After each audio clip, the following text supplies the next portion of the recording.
Olá, está no ar mais um Ver TV, um programa para quem gosta de televisão. Nós discutimos aqui toda semana o papel da TV na sociedade brasileira e você é sempre o nosso convidado. O Dia Internacional da Mulher é quase sempre lembrado pela televisão. O noticiário fala das lutas das mulheres em todo o mundo e destaca até algumas das suas reivindicações. Mas aí vem o intervalo comercial e lá está o corpo da mulher sendo usado para vender todo tipo de produto, reforçando preconceitos e estereótipos. No Ver TV de hoje, nós vamos discutir o papel da mulher na televisão com as nossas convidadas. Jacira Mello, diretora do Instituto Patrícia Galvão. Yara Aparecida Belelli, pesquisadora e coordenadora do PAGU, o Núcleo de Estudos de Gênero da Unicamp, a Universidade de Campinas. E Djamila Ribeiro, blogueira do Escritório Feminista, veiculado no site da revista Carta Capital. Muito obrigado às três por terem aceito o convite e eu queria convidá-las agora para assistirmos uma breve reportagem sobre o tema de hoje. Vamos ver. Elas cantam, dirigem, atuam, escrevem, informam e entretêm. Na frente ou atrás das câmeras, a mulher está presente desde a inauguração da TV Tupi em 1950. Naquele ano, Hebe Camargo já aparecia cantando ao lado de Yvonne Cury, no primeiro musical da televisão brasileira. Pouco tempo depois, iniciava sua carreira como apresentadora. Nas novelas, autoras como Ivani Ribeiro e Janete Claire foram pioneiras. Entre as atrizes do período, não podemos esquecer Araciba Labarian e Eva Vilma. Apesar da presença constante na telinha, muitos papéis femininos eram de mulheres submissas ou de mulheres objeto. Espuma cremosa, gostosa, do sabonete. Na década de 1970, a mulher ganhou papéis mais relevantes na teledramaturgia. Sônia Braga, por exemplo, brilhou nas novelas Gabriela e Dancing Days. E Regina Duarte estrelou a série Malu Mulher. Eu acho que até que a humanidade se reconsidere, bota tempo nisso. Nos anos de 1980, surgiram programas infantis apresentados por mulheres com roupas sensuais, reforçando mais uma vez o estereótipo. Por outro lado, no período nasceram vários programas de variedades com foco no público feminino, como o TV Mulher.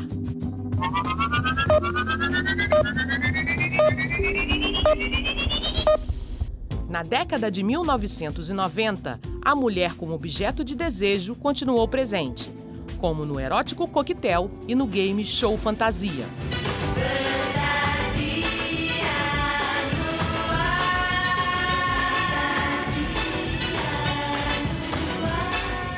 Mas também foi nesse momento que elas conquistaram espaço de destaque no telejornalismo e se consolidaram ainda mais na dramaturgia televisiva. Você, Lully, é muito mais do que um útero, assim como eu sou muito mais do que um seio. Pode ter certeza disso, viu? Se em algumas áreas ocorreram avanços, na propaganda, especialmente de cerveja, quase nada mudou. Onde o gelo não acaba, bem lá no fundo tem cerveja, a mais gelada. Enfrento tudo que vier, pode ter certeza. Eu vou trazer a mais gelada e um brinde de surpresa. Sede cerveja, sede cristal, beba com moderação. Em alguns programas de humor, a exploração da mulher continua escancarada.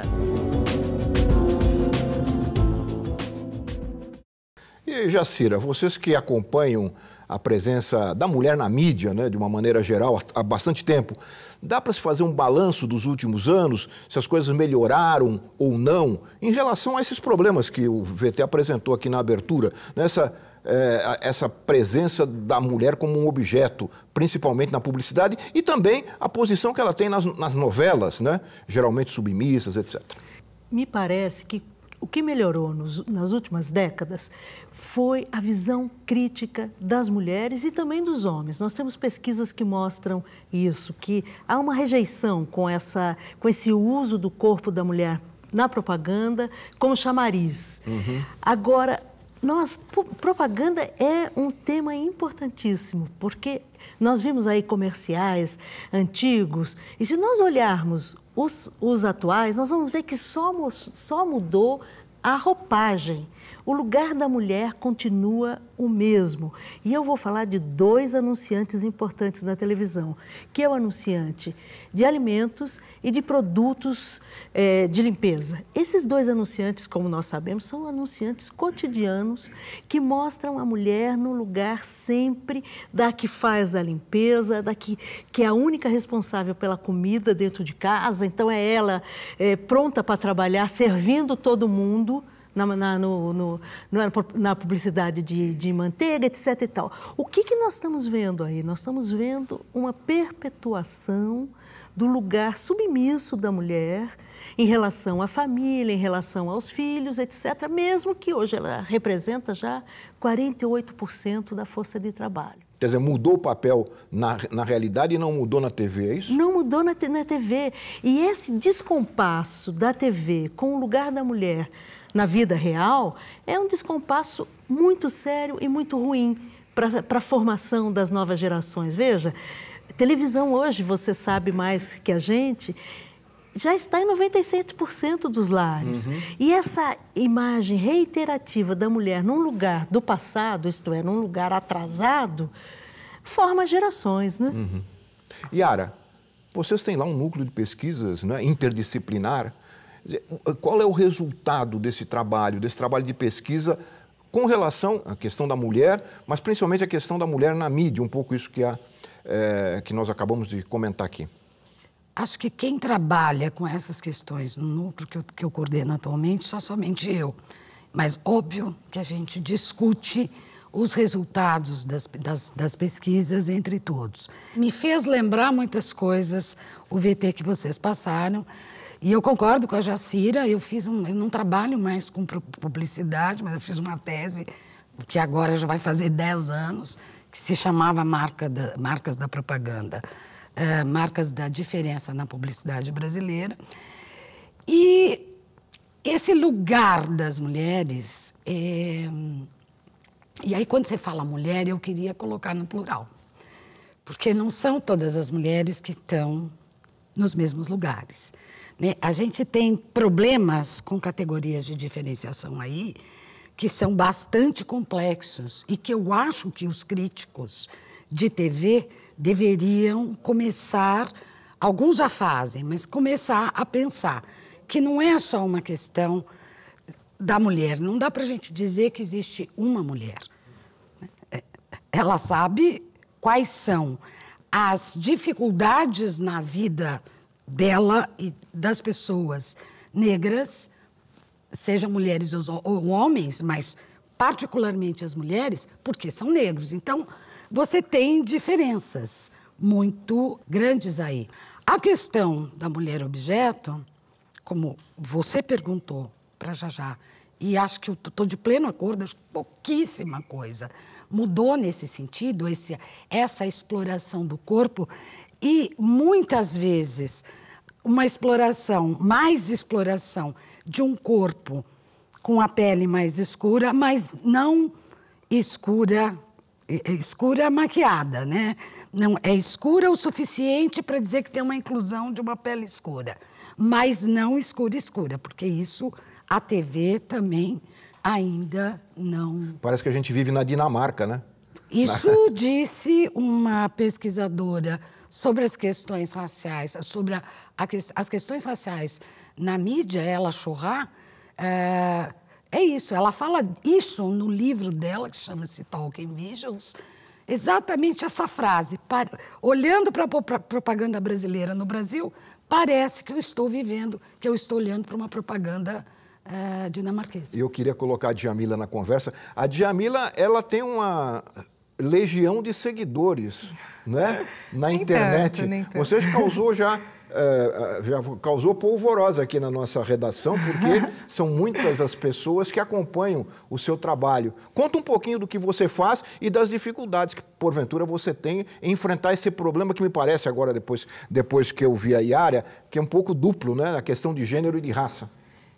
Com certeza. A mulher negra ainda, na mídia brasileira, ainda vista como extremamente sexualizada e sempre em papéis específicos, né? Então, a gente vai ter a Globeleza, né? Então, no Carnaval, parece um número maior de mulheres negras na mídia, mas naquele papel que eles acham que é o nosso, né? Sempre sambando, nua. E mesmo assim, nessa questão da Globeleza, o que a Yara falou é interessante, porque a Globeleza anterior, a Nayara Justino, que era negra, de pele bem escura, ela teve uma rejeição enorme, né, pelo público. Ela recebia vários xingamentos pelas redes sociais, tanto que ela ficou só 1 ano, tiraram ela e colocaram uma negra mais clara. Né? Mesmo para negra, tem um padrão do que eles acham que é a negra bonita, né? Não é a negra com a pele escura, a negra com cabelo afro. Então, tem aquele padrão, né, do que eles julgam, do que a branquitude julga, que é a negra ideal. Né? Então, eu acho que as redes sociais, eu estou muito nas redes sociais, eu acho que a gente consegue, as mulheres negras, fazer uma alternativa a isso. Hoje, a gente tem várias páginas de militantes negras, tem blogueiras negras que fazem um trabalho muito bacana, que são mulheres negras escrevendo sobre os nossos problemas, sobre as nossas perspectivas, né, através dos nossos olhares. Você tem páginas que vai remeter à estética, que vai ensinar a menina como que ela faz para tratar o cabelo crespo dela, porque a gente não vê isso na mídia de forma geral. Então, óbvio que a gente ainda vive esse problema, ainda é muito grande esse racismo e esse sexismo junto, mas pelas redes sociais a gente consegue conversar com as pessoas... E as redes sociais, nessa linha, elas se preocupam com a presença, como a mulher é tratada pela televisão também? Há uma análise crítica sobre isso? Sim, nessas páginas que eu falo, blogueiras negras, por exemplo, são mulheres negras feministas, né? Então, a gente escreve sempre por essa perspectiva, com esse olhar crítico sobre a situação da mulher. Então, eu escrevo para o Escritório Feminista, né, da Carta Capital. Somos em 3, né, e a gente sempre escreve com esse olhar crítico sobre vários assuntos relacionados à mulher. Eu, a Clara Verbuck e a Aline Valek, sempre com esse olhar crítico, né, não só sobre a mídia, mas sobre a situação, a questão da mulher em geral. Então, eu acho que as redes sociais, muitas páginas, muitos blogs, não todos, né, mas existem hoje, que conseguem atingir as pessoas e mostrar um outro lado, né? Que não é assim, porque infelizmente o nosso olhar a gente naturaliza, a gente acha que aquilo é natural, quando na verdade a gente sabe que tem toda uma construção por trás disso. Então acho que existe as redes sociais hoje, alguns blogs e algumas páginas conseguem trazer essa discussão que a mídia não traz, que a mídia de forma geral não traz. Olha, antes da gente encerrar o primeiro bloco, eu queria mostrar para vocês e mostrar para o telespectador um trecho de um documentário produzido nos Estados Unidos. Ele chama Miss Representation. Foi escrito e dirigido por Jennifer Siebel, em 2011. O documentário, ele reúne algumas mulheres influentes em posição de poder político nos Estados Unidos e analisa a representação limitada e muitas vezes até depreciativa que a mídia faz das mulheres. Vamos ver esse trechinho, depois eu queria ouvir o comentário de vocês a respeito. Vamos ver. There's probably no more powerful influence in the way we view power than the way media treats power. And media treats power as defined by men, because it has been, throughout our generation and the ones before, generally defined that way. When press representations of women who are, running for the highest office in the land are focusing, for example, on how women look instead of what they've done or their issue positions, that's got to impact the audience in terms of how they evaluate and judge those women. One of the things it does is it trivializes them. It makes women seem less powerful.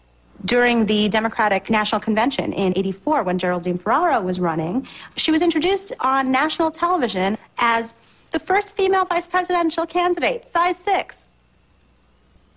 So this is not new. My colleague did a study looking at Elizabeth Dole and her race for president.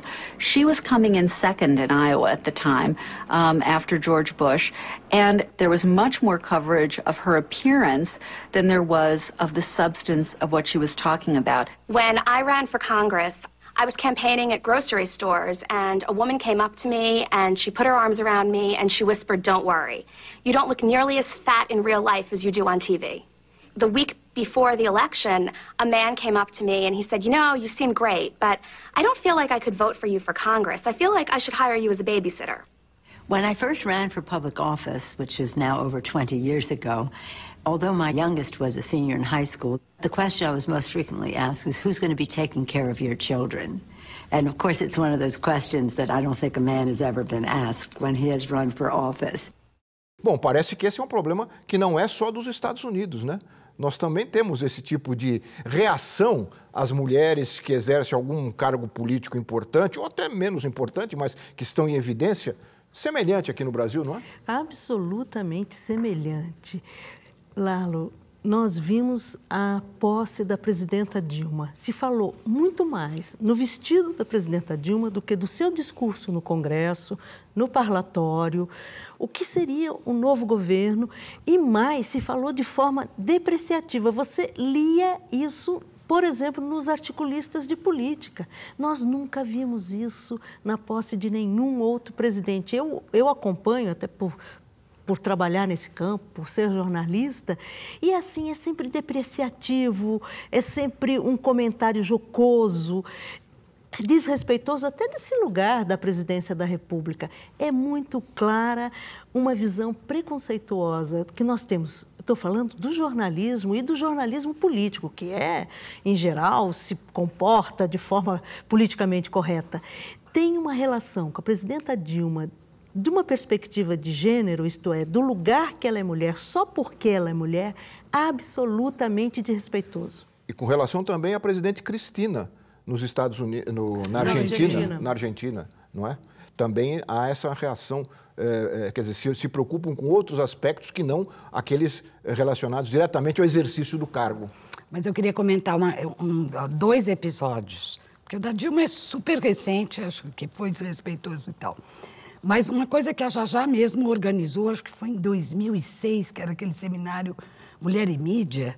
Eu já não me lembro se era 2006, 2007, eu estava lá. E a então ministra, a secretária de Políticas para as Mulheres, Nilceia Freire, naquele dia tinha saído uma matéria no jornal que era uma foto da Nilceia, era o Lula aqui, a Nilceia aqui, que sugeria que ela estava beijando ele na boca. Ambos estavam num evento que, se eu não me engano, era a Marcha das Margaridas, que tinha 3.500 mulheres em Brasília nessa marcha. O jornal deu uma nota desse tamanho sobre a marcha. E tudo ficou em torno daquela foto que sugeria.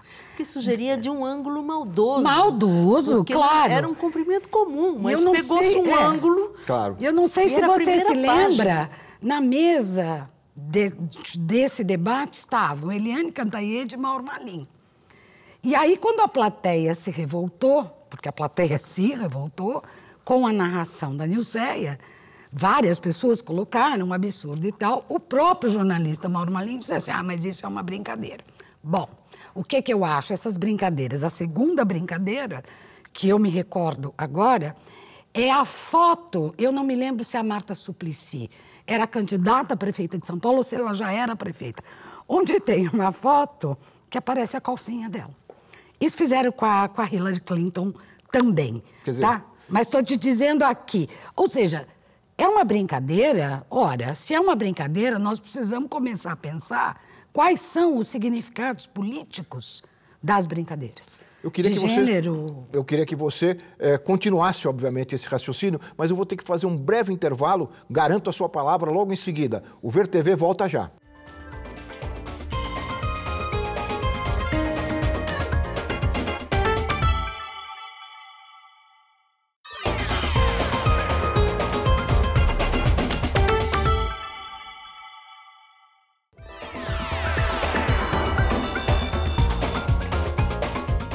O Ver TV está de volta conversando aqui com as nossas convidadas sobre a representação das mulheres na televisão. E eu garanti, eu interrompi, então eu garanti a palavra à Yara para dar continuidade aqui àquela conversa que nós estávamos tendo a respeito das mulheres, né, com algum poder político, que são tratadas de uma maneira diferente dos homens quando eles têm o mesmo poder, né, Yara?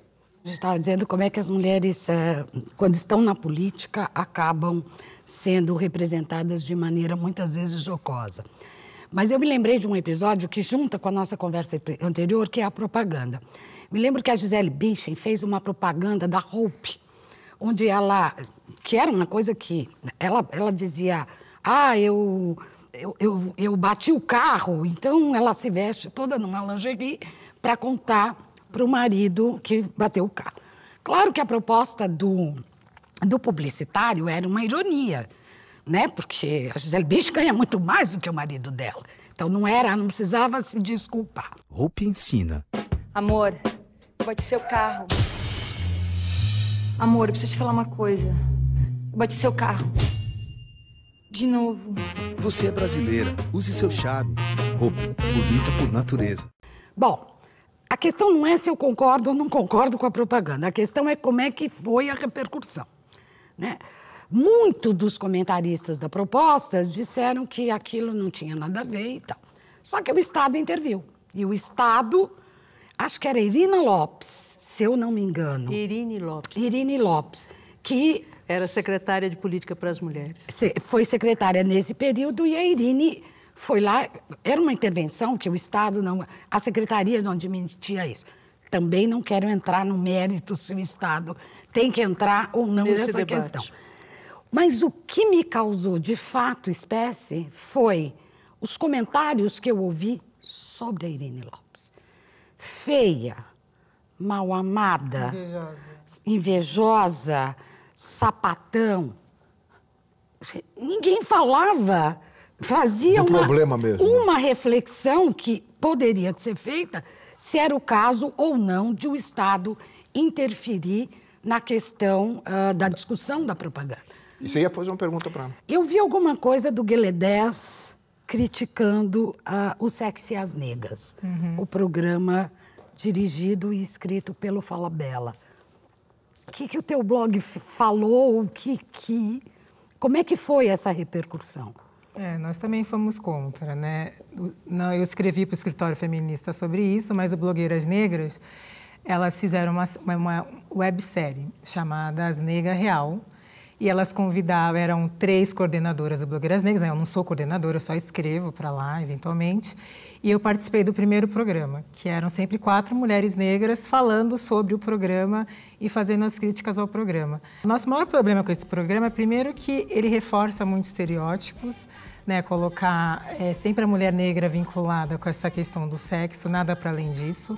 4 mulheres negras no primeiro episódio, mostrando só cenas fazendo sexo, como se a gente não fizesse mais nada da vida. Então, simplesmente esse reforço do estereótipo, porque eu não tenho problema nenhum com a sensualidade, a gente não tem problema nenhum com isso. O nosso problema é que eles reduzem a gente somente a essas possibilidades. E nós, como seres humanos, a gente pode ser várias coisas. Então, se colocou muito essa questão, mas o Miguel Falabella está dando emprego para 4 mulheres negras e vocês estão reclamando. É como se a gente tivesse que agradecer dele estar reforçando esse lugar que a sociedade nos colocou. Então, a gente teve uma repercussão muito grande, na verdade, tanto que não vai ter continuidade o programa. Eu dei entrevista para a Folha sobre isso, criticando Falabella sobre isso, que ele dizia que a gente estava fazendo uma gritaria que não gerava reflexão. E eu disse a ele que não, que, na verdade, a gente está discutindo a objetificação da mulher negra desde Vênus de Hottentot no século XIX, né? Tem literatura vasta sobre isso, tem vários estudos sobre isso. Se essas pessoas não acompanham os estudos, essa é a pergunta que eu faço, né? Por que elas não acompanham? Por que não estão ouvindo o que o movimento social está falando sobre isso? Agora eu vou colocar, Djamila, uma pessoa que estuda essa questão profundamente. Lá, com o apoio da TVE da Bahia, nós entrevistamos em Salvador o Cristiano Rodrigues. Vocês conhecem, ele é sociólogo e professor do Departamento de Ciência Política da Universidade Federal da Bahia, onde ele integra o Núcleo de Estudos Interdisciplinares sobre a Mulher. Ele fala um pouco dessas questões dos avanços e também dos retrocessos da presença da mulher na TV. Vamos ouvir o Cristiano. Parece que há avanços e retrocessos, né? Em alguns aspectos, as imagens que são veiculadas sobre as mulheres, elas têm melhorado nos últimos anos.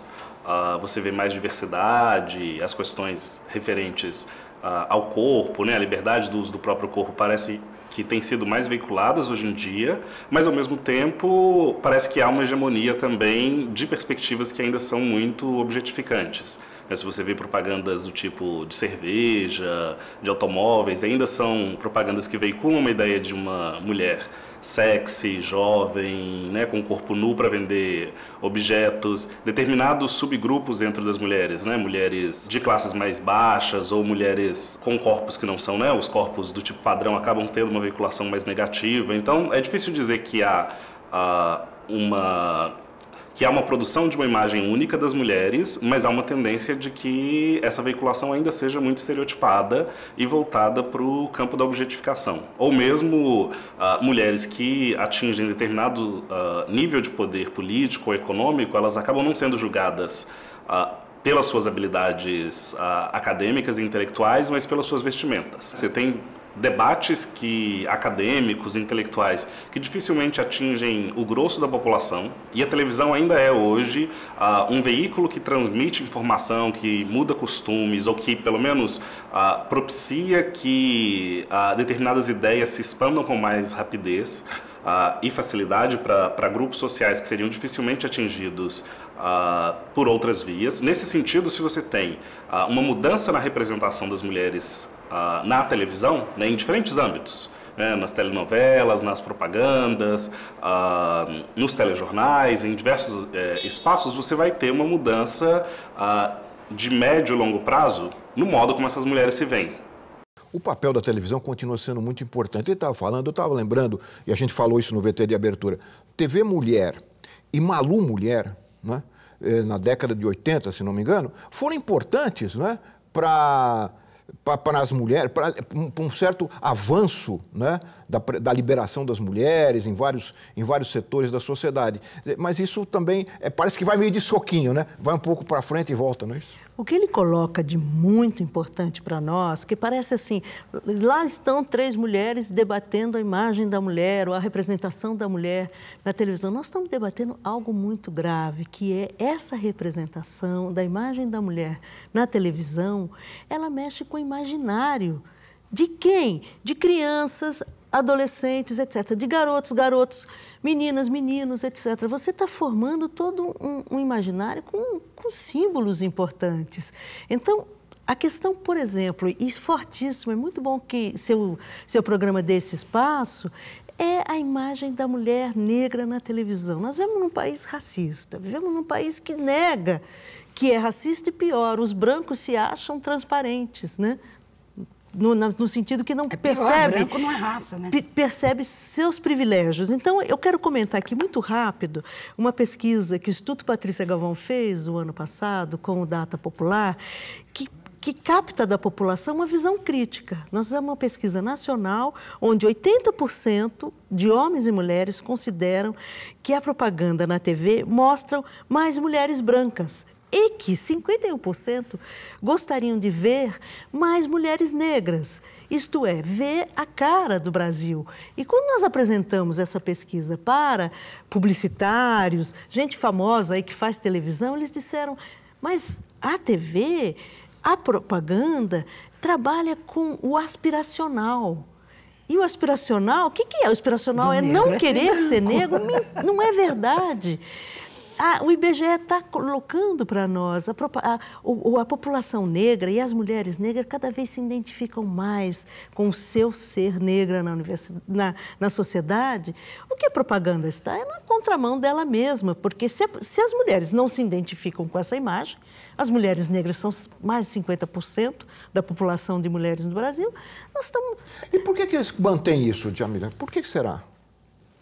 A gente vive esse racismo institucional, né? Porque, na verdade, a nossa visibilidade é na sociedade como um todo, nos espaços privilegiados, né? Uhum. Então, a mídia não é diferente disso, é mais um reflexo dessa sociedade racista que a gente vive e de uma sociedade que nega suas origens e que nega, né, a questão da sua história, da sua africanidade.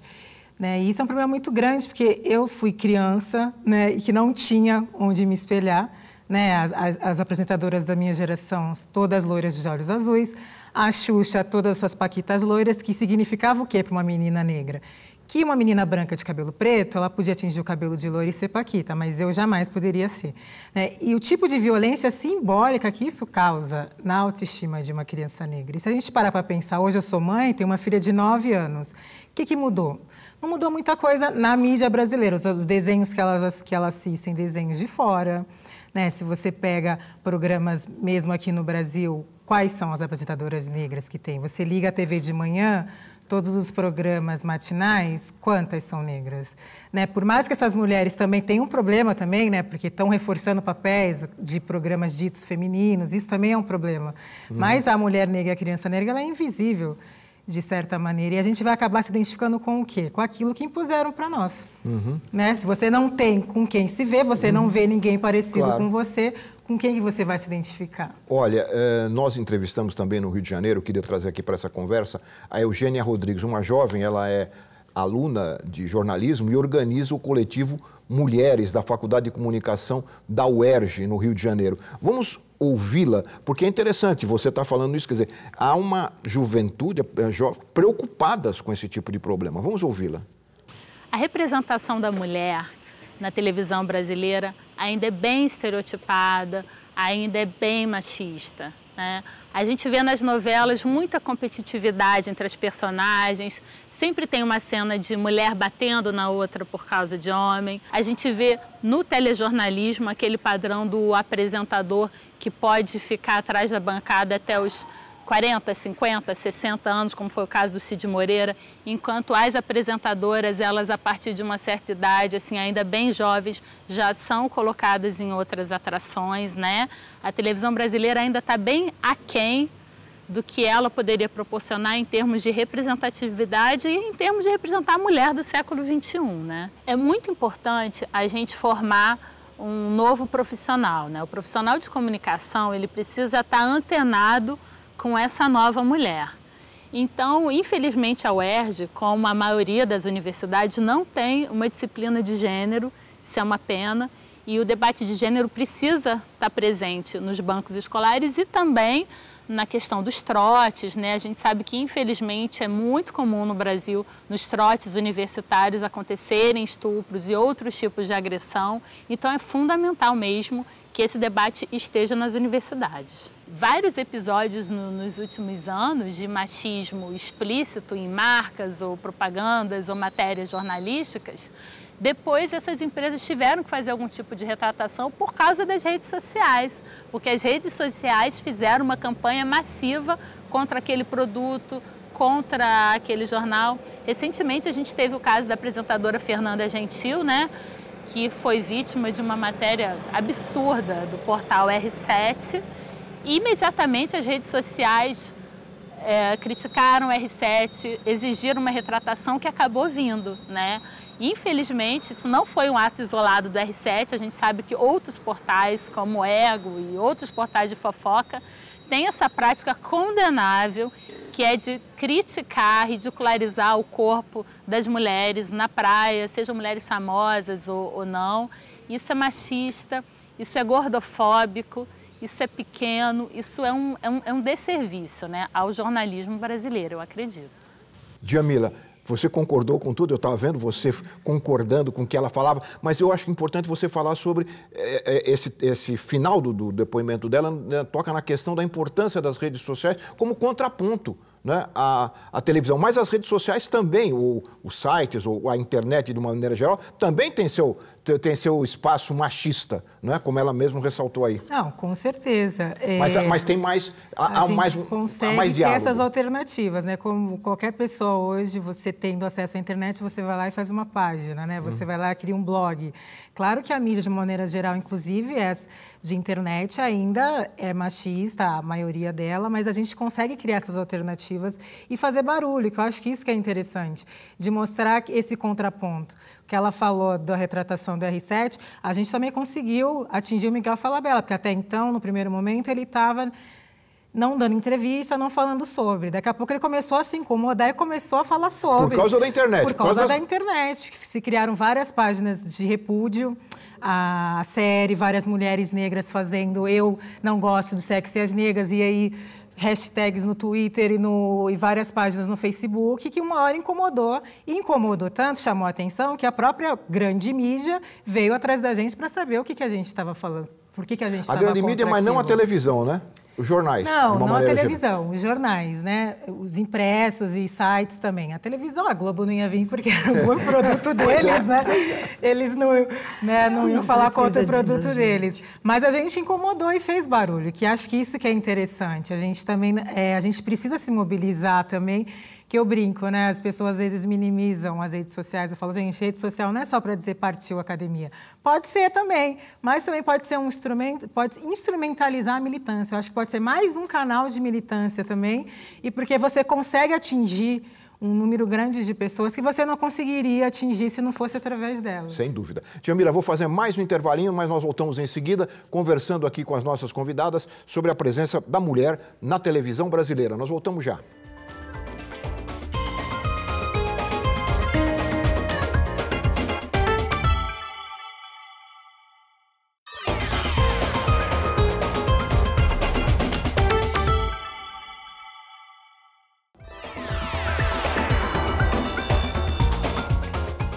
Nós estamos de volta com o Ver TV, que conversa hoje com as nossas convidadas sobre a representação das mulheres na televisão.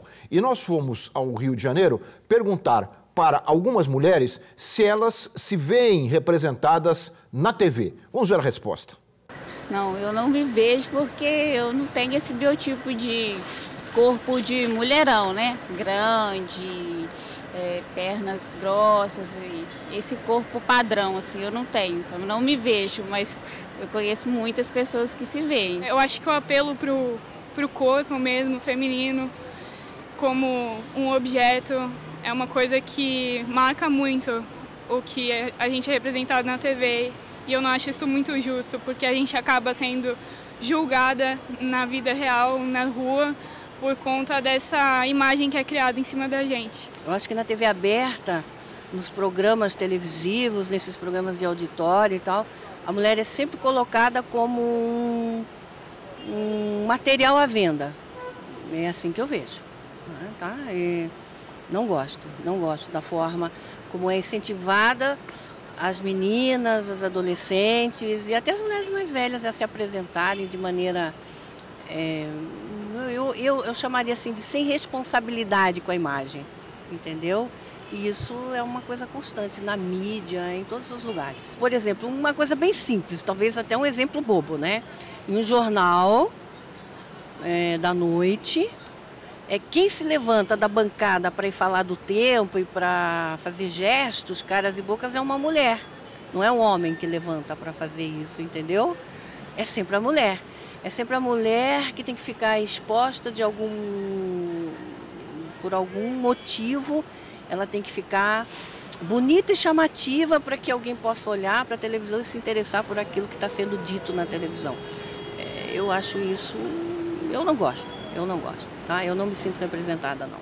Essas entrevistas são feitas aleatoriamente nas ruas, né? E é interessante a percepção crítica que as pessoas têm em relação à televisão. E esse exemplo da moça do tempo, ou das moças do tempo, é muito interessante, não é? São elas mesmas que se levantam da bancada ou já estão de pé no estúdio para apresentar o tempo. Por que elas não apresentam sentadas? É muito interessante, o que nós do Instituto Patrícia Galvão temos captado da população. A população tem uma visão crítica, homens e mulheres, as mulheres obviamente mais crítica, dessa imagem da mulher da televisão, que é a mulher branca, magra, loira, e jovem, né? Que é muito sério para uma sociedade tão múltipla como a nossa, é um atraso, é um andar para trás. E isso é constante, não tem uma visão crítica, e só teremos uma visão crítica quando nós tivermos uma diversidade de mídia. Yara, nós falamos da questão não só de gênero, mas de raça, mas uma das outras entrevistadas lembrou também a presença dos homens mais velhos na televisão, dos homens por mais tempo diante das câmeras e as mulheres sendo trocadas, substituídas à medida que elas vão envelhecendo. Nós falamos da questão de raça, mas não falamos ainda da questão da geração. De geracional. Não, acho que é bem interessante. Agora, e é isso mesmo, não tenho o que dizer. O Cid Moreira ficou na bancada do JN até quase 70 anos. Uhum. Né?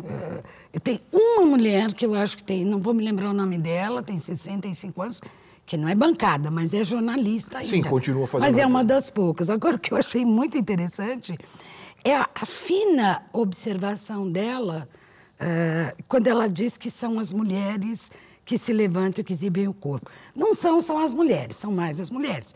Se a gente pensar no Sardenberg, que é do Jornal das 10, é um cara que apresenta de pé... Não, há vários apresentadores. Os dados... Ela estava referindo mais... Acho que ela estava se referindo mais às moças do tempo. As moças do tempo. As moças do tempo. Não os comentaristas, porque esses são... Que sempre estão elegantes. E que, vamos combinar, é menos valorizada. A moça do tempo é a moça do tempo, é aquela que vai lá e diz, olha, não tem análise, não tem... É menos valorizado, claro. E tá... me esqueci qual era a pergunta que você tinha me feito no começo. A geracional. Geracional. Isso é um problema, né? É um problema para os apresentadores e é um problema para a propaganda. A propaganda já incluiu mais, porque, óbvio, temos uma população que está vivendo mais, uma população, pelo menos de classe média alta, que tem mais dinheiro para gastar, porque já se aposentou, então tem mais atividades vai gastar mais com lazer.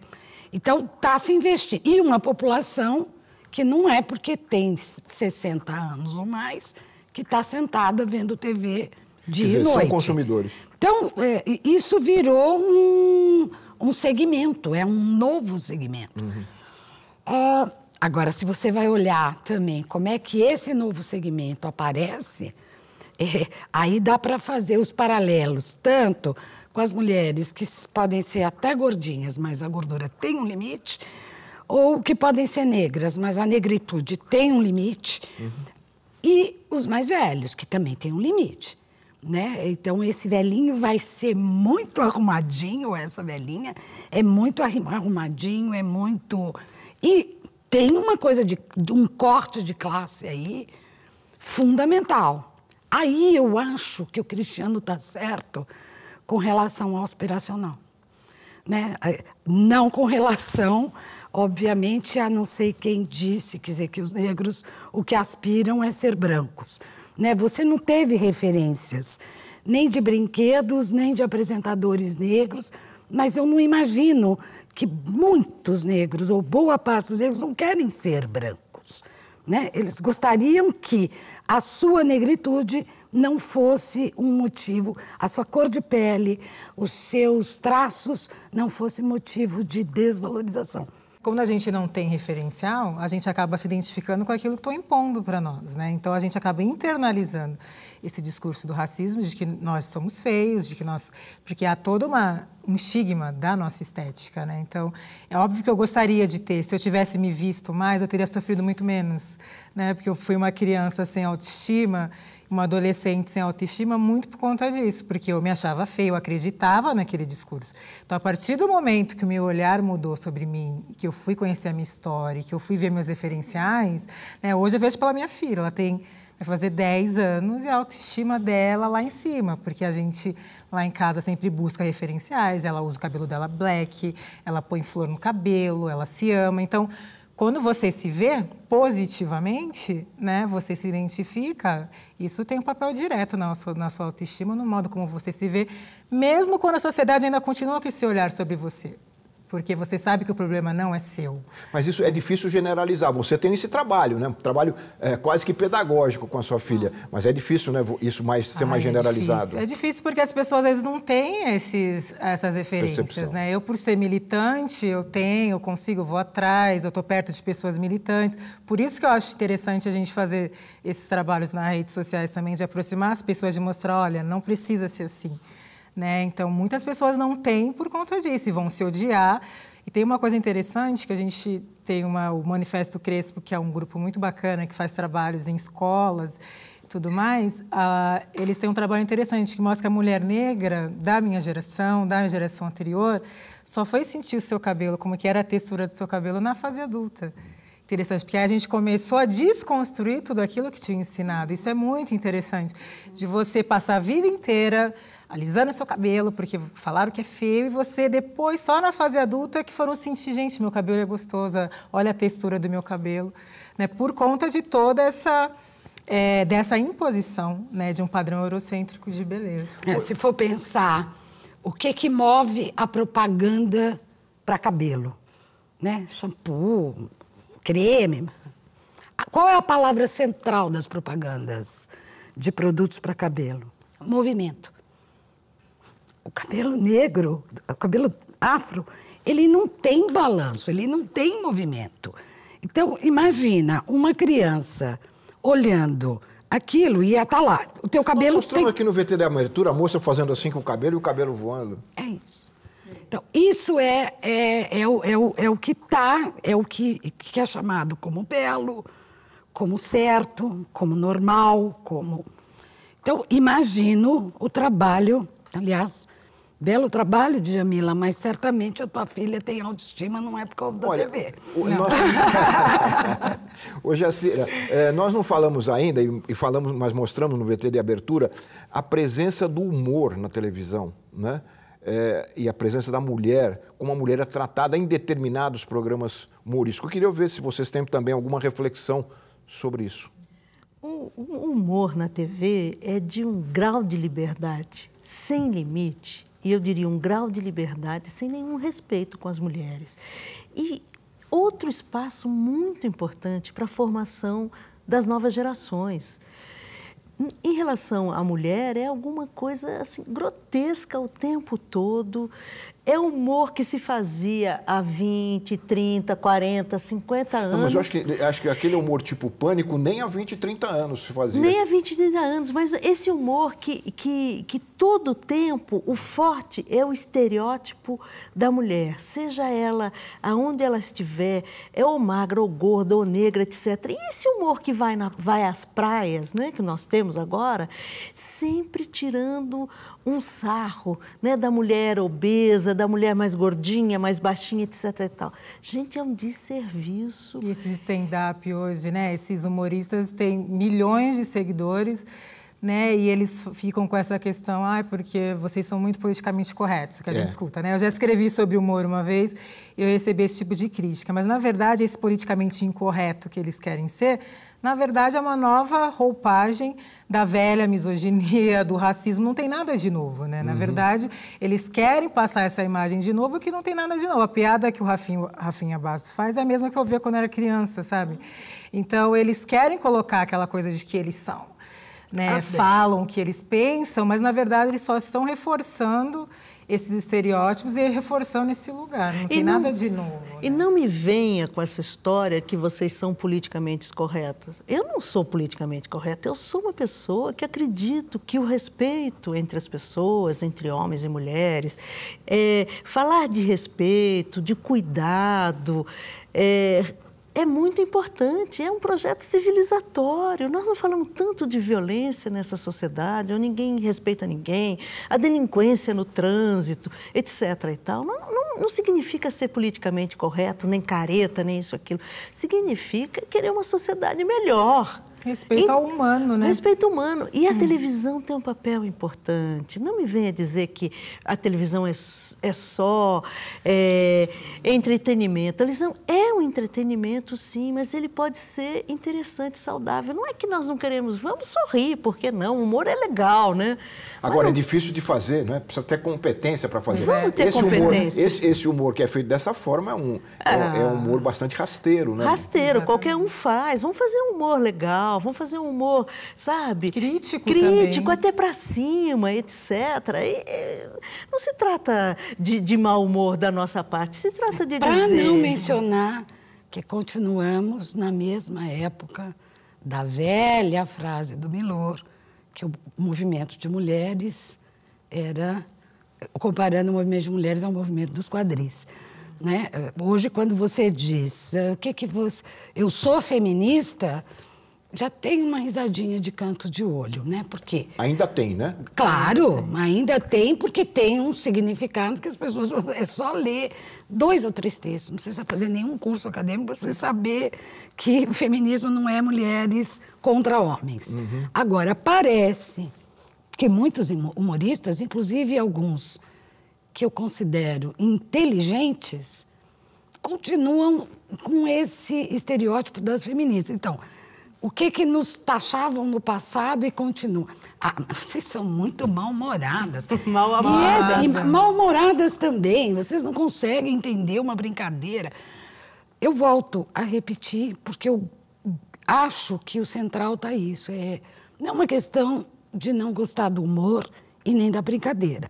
A questão é pensar qual é o significado político da brincadeira, porque ele tem.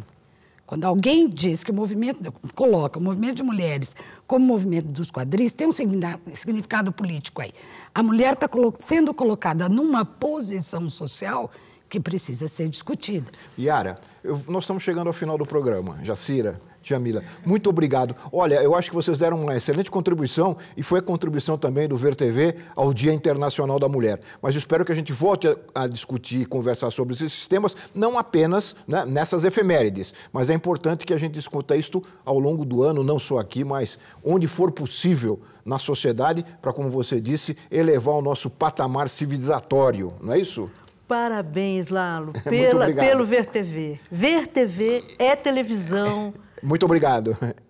Eu quero agradecer também a você que nos acompanhou de casa, lembrando que todos podem seguir o VerTV pelas redes sociais, pelo Twitter, pelo Facebook ou entrar em contato conosco através do endereço eletrônico que é o vertv@ebc.com.br. E você também pode assistir a íntegra dessas entrevistas que nós mostramos aqui ao longo do programa, elas estão todas no nosso site. Eu lembro ainda que o programa VerTV é exibido também pela TV Câmara, todas as quintas-feiras, às 19h. Até a semana que vem com mais um VerTV, um programa para quem gosta de televisão. Até lá!